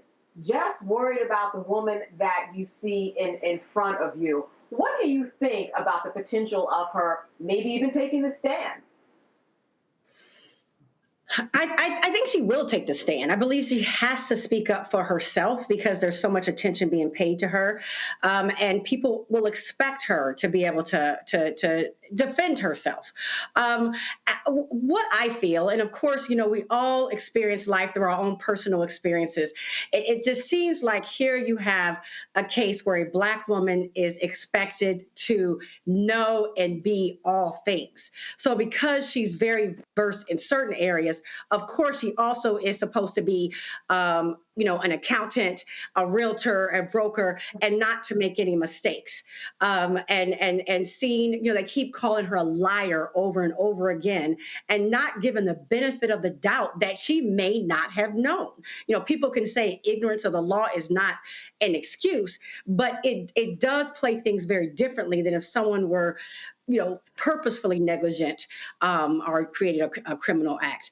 And also it does, to see those foiled against what's happening with the man who's running for president right now. It's just absolutely disgusting right now. It's hard for me to even take it seriously. It's just, to be honest with you. And Dr. Ali, do you think that if this had been, Marilyn Mosby, the teacher in Baltimore, living a quiet life, that this is someone that anybody would have even been paying attention to? Would you say that it's her position that really has put her on the chopping block? Oh, it's most definitely her position. It is, as Randy said, there is an element of her being a Black woman, being a leader. Of course, we all understand also when you take those leadership positions that there is going to be a spotlight on you, not only when you're holding office, but even afterwards.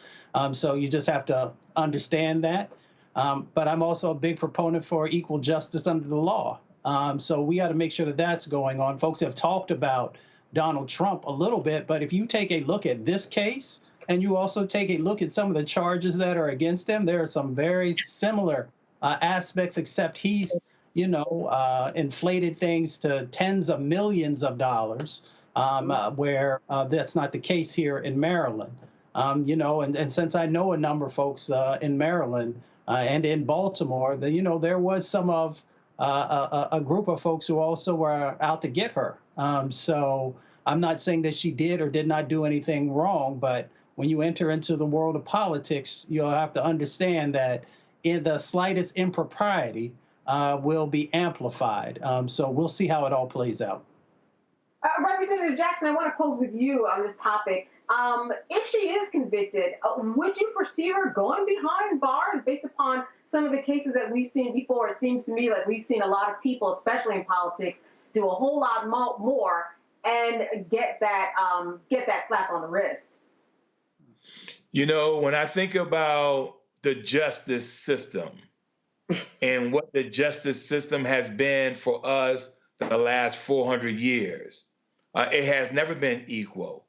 And so a lot of my colleagues, including myself, we always talk about not just reform the justice system, but to reconstruct it.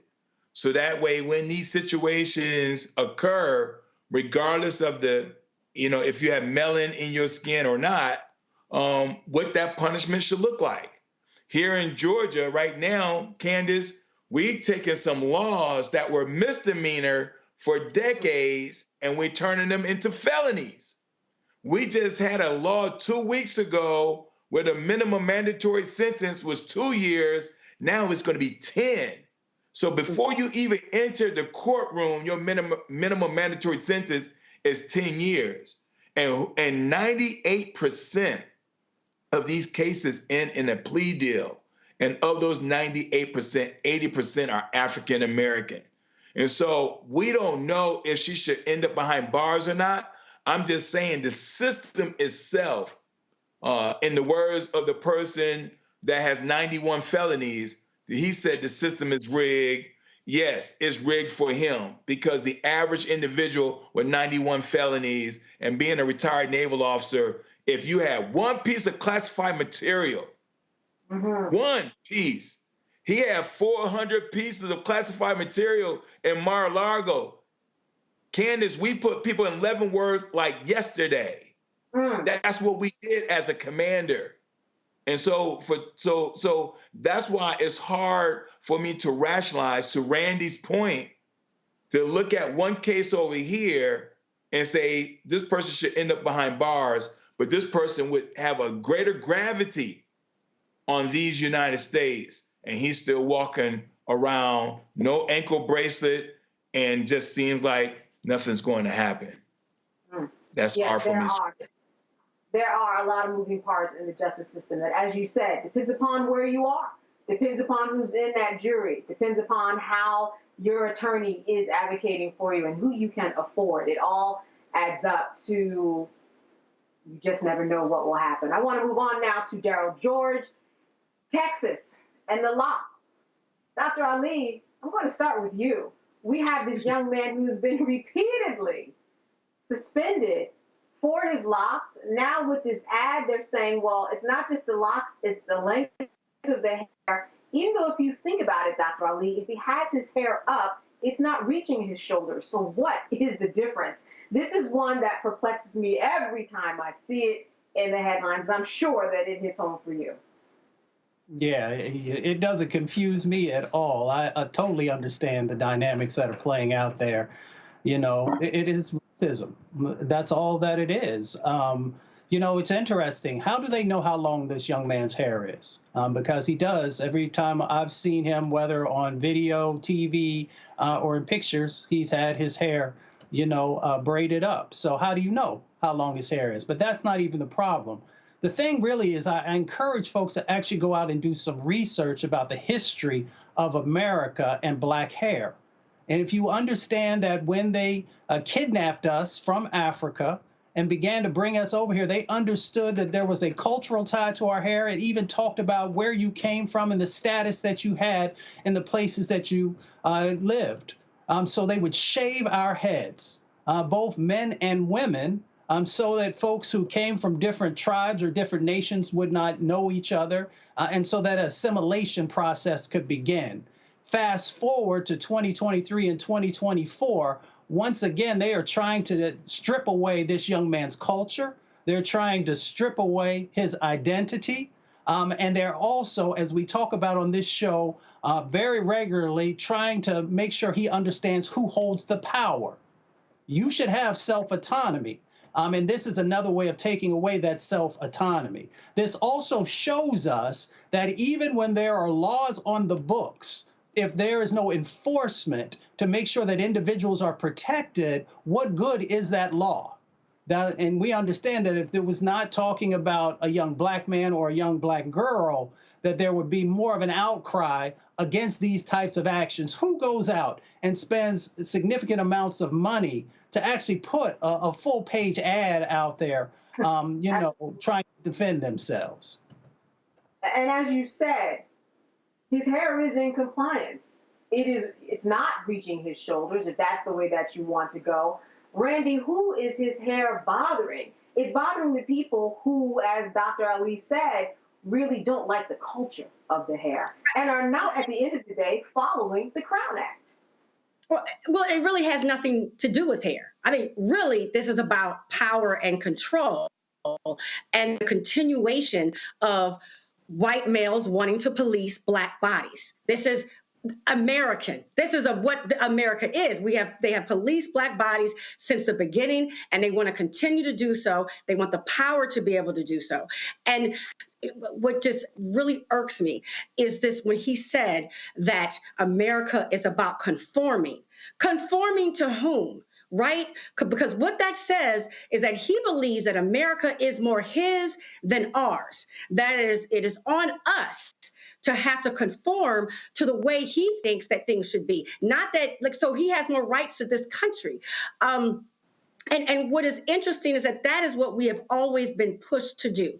We've always been pushed as Black Americans to say, change your hair, change your skin color, change the way you talk, you walk, everything about you culturally. We want to strip you. And guess what? We're still not going to accept you. We're still not going to give you equal rights or civil rights, but we want to just completely control who you are. I mean, to say I'm outraged is an understatement, because I really get upset when it's our babies, right? Yeah. I mean, this is a young man who's trying to grow up in this world, and I cannot imagine the mental and emotional stress that he is under. I applaud the family saying we're not backing down, because this is about far more than hair. Yeah, what it must be like to be a junior in high school and have to deal with this when you should be worried about the junior prom or your classes or whatever you're doing on the weekend, and you have to worry about a lawsuit just because of the way that you are twisting your hair that grows out of your head. And Representative Jackson, what we're talking about is a law that is on the books. So at least I say they have that, and hopefully this will play out in the way that the Crown Act was set to have it play out, to protect people from being discriminated against at work and at school.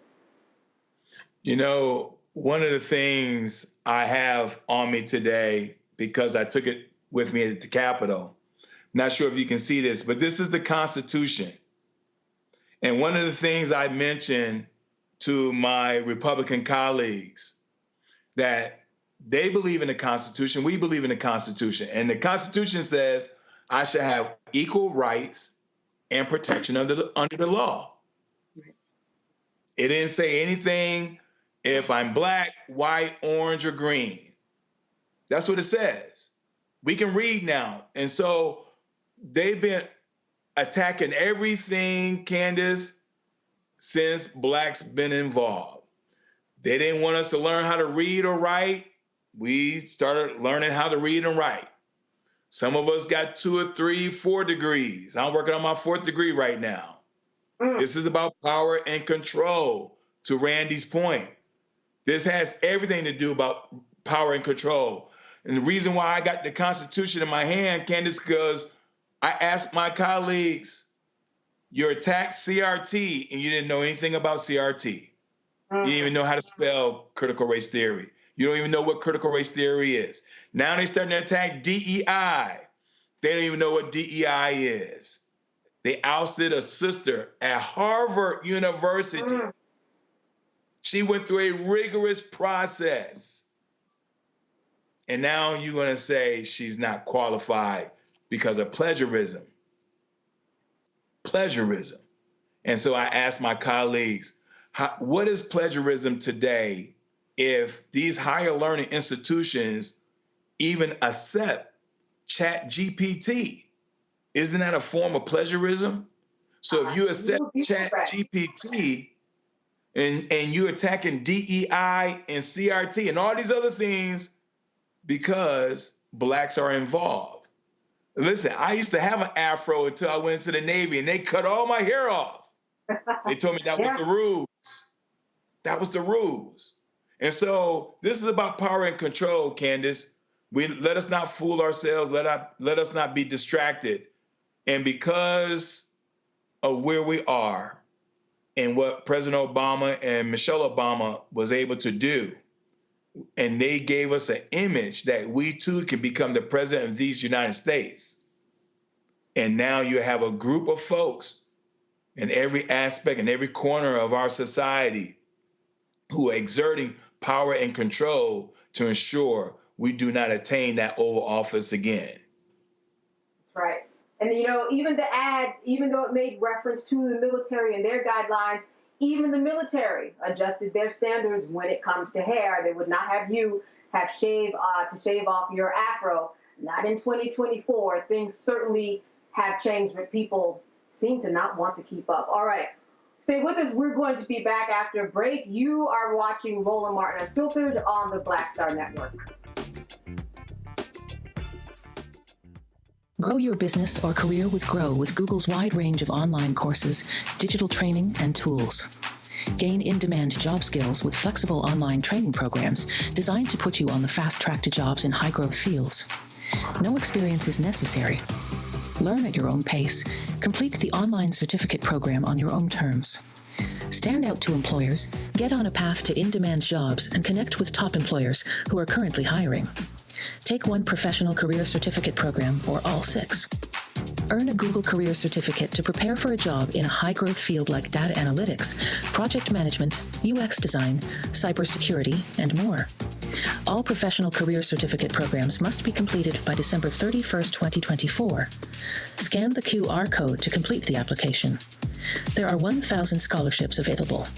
Grow with Google and J. Hood and Associates. Be job ready and qualify for in-demand jobs. Hey, what's up? Geek Tony in the place to be. Got Kicked Out Your Mama's University, creator and executive producer of Fat Tuesdays, the air hip-hop comedy. But right now, I'm rolling with Roland Martin, unfiltered, uncut, unplugged, and undamn believable. You hear me?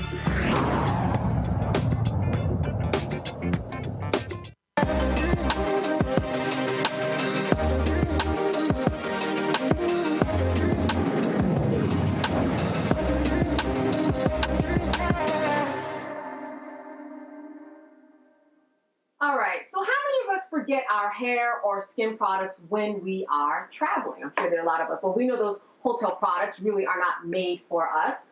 And with that in mind, the creator of the Black Travel Box turned her annoyance into an opportunity by creating travel-size hair and skin products for people of color.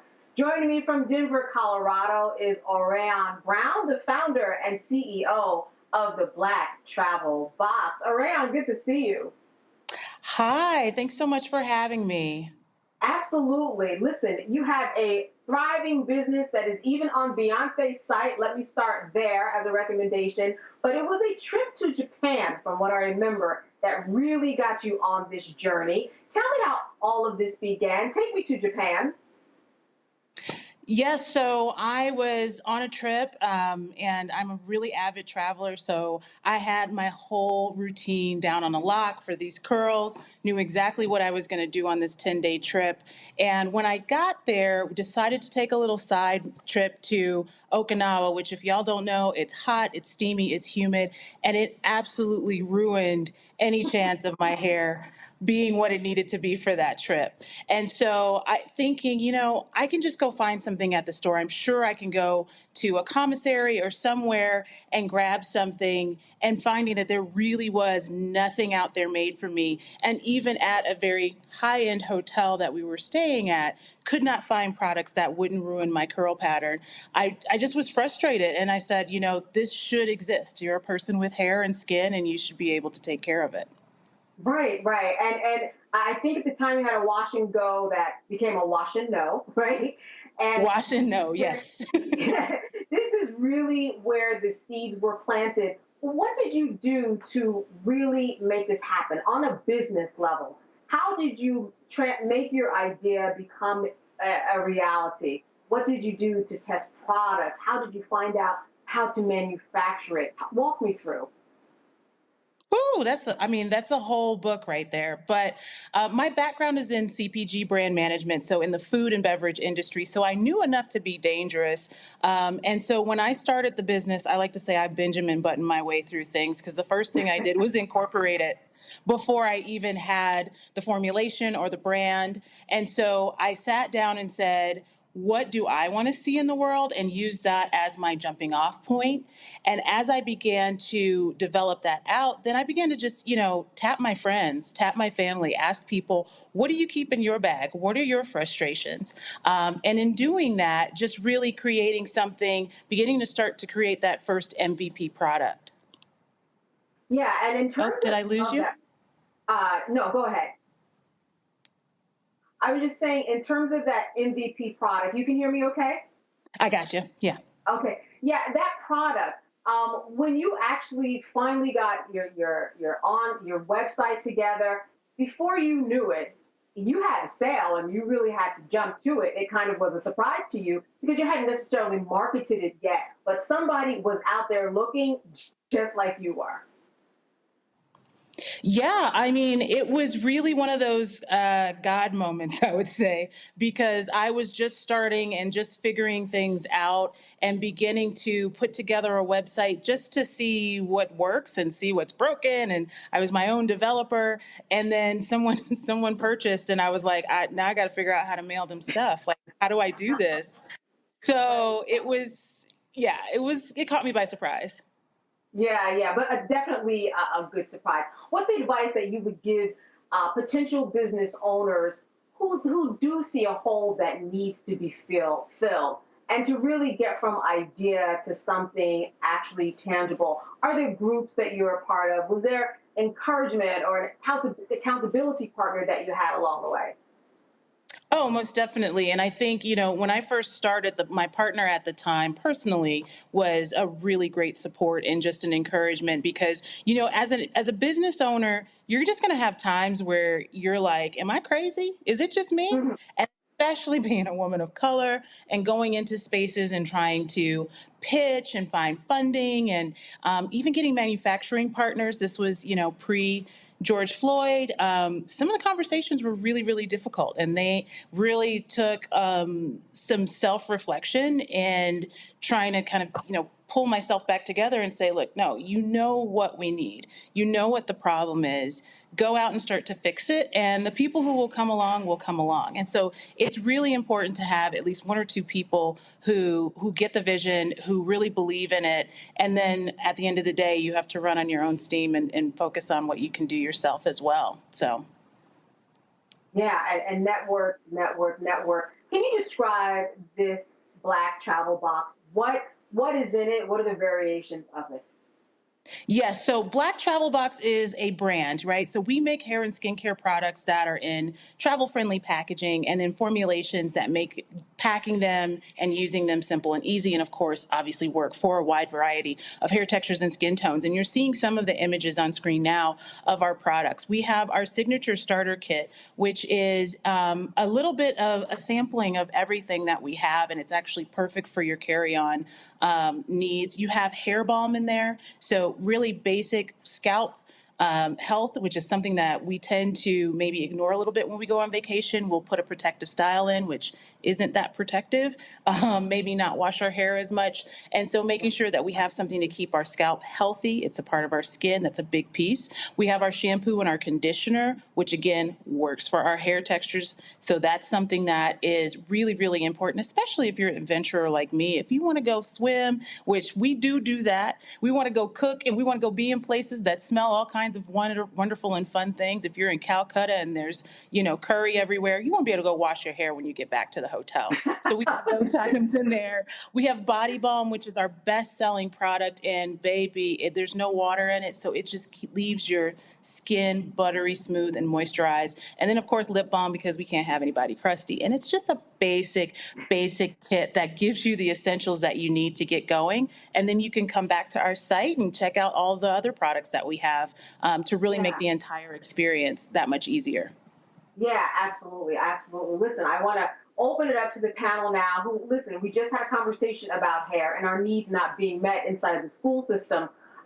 So this is the perfect segue. Dr. Ali, I want to start with you. What questions do you have for Orion? Yeah, well, congratulations. This is an amazing set of products you have. I'm curious, you've been able to have a lot of success. What does your marketing strategy look like? It's evolved over time. When I started, it was really about identifying the customer and the customer segment, because as a good marketer, you might be the customer, but most of the time you're not, right? You don't completely understand what that full picture looks like. So I spent a lot of time doing consumer research, both qualitative and quantitative, so asking people questions and that kind of thing. And from there, really anchoring the brand in the authentic experiences of our customers so that they could find us. Being a small business that's, bootstrapping its way through the world, we can't just throw a few $1 million at advertising and go and find everyone. So really building up a community. If you'll see with our Instagram, we have just such wonderful connectivity with the Black travel experience in particular, and that's what's really helped to draw people in through iOS updates and all of the other things that have made it difficult to be an advertiser in the small business space right now. All right, Representative Jackson, a question for Orion. I'm going to get that name right. Thank you. Absolutely. Well, listen, first off, I am very impressed with your product. As a father with 4 daughters and 3 sons, it's always my 4 daughters, they got to have their hair product. Regardless of whatever that vacation destination may be. My question is around those of us that look like us, have very sensitive skin, eczema and things of that nature. Do any of your product line, have something for those with very sensitive skin? Yes, definitely. So there's 2 things that are really important. One is to understand that most of the stuff that's marketed to us in the ethnic aisle, about 80% of it, has toxic ingredients in it. And about 50% of them don't even put it on the label. So that's the first challenge, right? So if you do have sensitive skin, or even if you just have quote unquote normal skin, knowing what's in your product is really important. And we're very, very transparent about products. People ask me questions all the time. I have a whole conversation on chat with you guys about it, like no problem at all. The second piece though is we have been getting feedback. Sometimes we'll talk to folks and they say, shea butter is great, but I'm allergic to it. What can I get? And so this is where our product pipeline is starting to develop out and branch a little bit so that we can find those places where we're hearing from customers like, hey, I have a sensitivity to this or that. And then we're starting to develop around that. The other piece, though, is all of our products are based in natural oils, butters. Everything is either a natural ingredient or a safe synthetic. And I use EU standards to formulate. So I encourage folks to try the product. If you have sensitive skin, do a patch test. If it doesn't work out for you, just send it back to me. We got you. No problem. Representative Jackson, you have a whole house full of young people in your home, and I bet you have a lot of products under those cabinets. I really do. But the beautiful thing is the travel size. Do you also have travel size? Because that's the other thing. We were going through the Atlanta Hartsfield Jackson airport, and we had to discard so much because it did not meet the TSA standards. Yes. So that was the first thing I started with. You'll notice anything. So we have our products currently in jars and bars. So you'll see a jar like this, which is our body balm. You'll see a bar like this, which is our conditioner. This is a solid. So the tricky part is TSA is not necessarily consistent about what they consider a liquid or a solid. So what we actually did, and you'll see that in the image that's up right now, we have smaller jars. They're at the 2 ounce size point, which cannot be disputed. It is well under the necessary limits. And because these products are all concentrated, they're the equivalent about 4 or 5 times the amount of like liquid. So when you see that shampoo bar, and I have a small co-wash bar here with me as well, this size, while it's a solid and it will definitely get through TSA, it also will last really long. This is the equivalent that'll get you to about 15 washes. So 4 to 6 ounces of the liquid stuff. So it's really about balancing both making it easy for you to travel with, less spills, that kind of thing, but also not dealing with the TSA headache because nobody's trying to catch a case.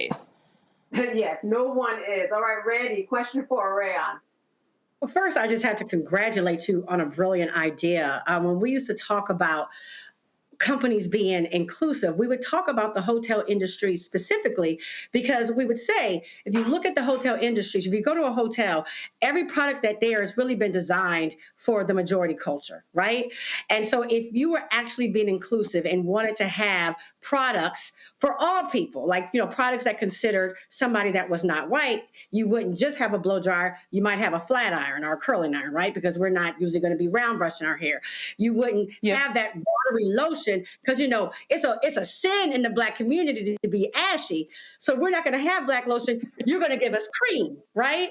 And so so if you were considering a diverse group of people that do stay at the hotels, we're the fastest growing travelers group that is traveling now. So what you're doing is so smart. So what I wanted to ask you is, are you approaching hotel chains to say, so you can be have a more inclusive brand, why don't you have these black boxes here? And so, because that watery lotion is not doing it for us.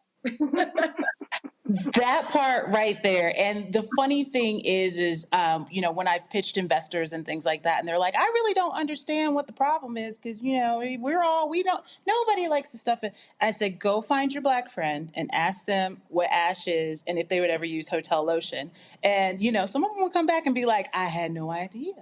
And that is a part of the experience that we can really speak to. Someone asked me earlier about like how we approach advertising.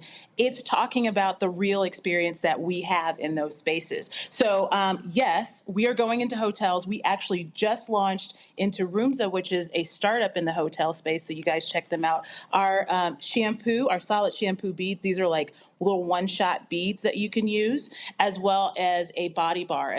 And we're going to continue to expand that out. I have been relentlessly connecting with folks within the hospitality community at both the boutique level as well as some of the well-known platforms that are out there. And we are pushing forward to get that done.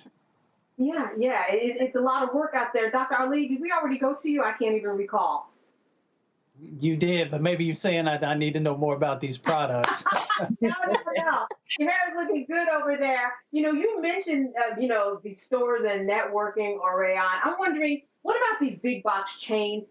Have you gone that way? I've heard stories of people that have tried to entertain them, but the profit margin isn't big enough, depending upon if you have a large investor like you've been talking about. And I'm wondering what your experience has been with maybe a Target or Walmart or someone in that range. Yeah, so, the key, it always feels like it's a great idea to be in a big box store, and I'm not saying that that's not the way to go. But the ability to be successful within those spaces is really predicated on two things: having the infrastructure in place to be able to service a business that could, get you that level of volume, as well as having the funding to be able to support that. That's getting that foot traffic. At the end of the day, yes, people walk into a Walmart and they discover things on shelf, but oftentimes they're discovering things on shelf because trade dollars have been spent, because, those sales aren't coming from nowhere, right? And so really the key is to go in when you're ready. And I had that experience from a corporate perspective. As I started to build the business, we were approached from a .com, so on a digital marketplace, of a couple of well-known retailers. And unfortunately, those were not the right spaces without the right support. And so when we see that there's been a resurgence of interest, say, in Black entrepreneurship, and folks want to do partnerships and do those types of things, it's key to really be discerning about what partners you work with and whether or not they've really put a foot forward to make sure that this is going to be a successful endeavor. Absolutely. And I do want to point out, I mentioned at the beginning that you were, in fact, curated by Beyonce's people. We have about 30 seconds. Just talk to me a little bit about that, because it came as a surprise to you. Oh my gosh, it was out-of-body experience. Out-of-body experience. I thought I was I thought people were like punking me. I was getting notes in the DMs and I was like, what Nigerian prince is telling me that I'm on Beyonce's website? I don't believe it. And then finally somebody I know personally texted me and they were like, congratulations. And I was like, what happened? And it was Zarina Akers and her team had done this for Beyonce.com and her Black Parade route, the splash page that she put together when she launched the Black Parade album. And we were one of the first dozen or so beauty brands on that page. And my big head is still on that page now if you go to Beyonce.com. Not a bad thing at all. Well, congratulations on your brand. As you did, like so many people will do when they have a great idea. You saw a need, you filled that need, and it's continuing to grow. Orion Brown, founder and CEO of the Black Travel Box, thank you for being with us. Thank you so much for having me. I appreciate it. Absolutely. I also want to thank my guests this evening, Dr. Mustafa Santiago Ali, Randy Bryant, and Representative Derek Jackson. Thank you so much for being with us today and imparting your knowledge on just everything. As always, good to see you. Thank you. All right. And that's it for Roland Martin Unfiltered. See you next time and have a good evening. Black Star Network is here. Oh, no punch! I'm real revolutionary right now. Thank you for being the voice of Black America. All momentum we have now, we have to keep this going. The video looks phenomenal. See, this difference between Black Star Network and Black-owned media and something like CNN. You can't be Black-owned media and be scared. It's time to be smart. Bring your eyeballs home. You dig?